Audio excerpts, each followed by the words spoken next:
രണ്ട് കപ്പാസിറ്റർ എൻ്റെ കയ്യിലുണ്ട്. അതിൻ്റെ കപ്പാസിറ്റൻസ് ഞാൻ C എന്ന് വിളിക്കുകയാണ്.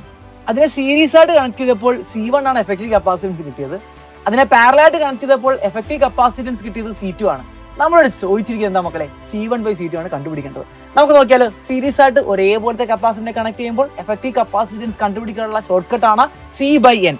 അപ്പൊ നമുക്ക് C1 = അവിടുത്തെ കപ്പാസിറ്റൻസ് C ആണ്, N എന്ന് പറയുന്ന നമ്പർ ഓഫ് കപ്പാസിറ്റർ ആണ്. ഇവിടെ രണ്ട് കപ്പാസിറ്റർ ഉള്ളതുകൊണ്ട് C/2 എന്ന് കൊടുക്കാം.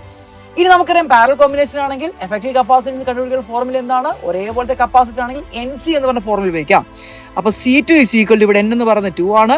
അപ്പോൾ നമുക്ക് 2C എന്ന് കിട്ടും.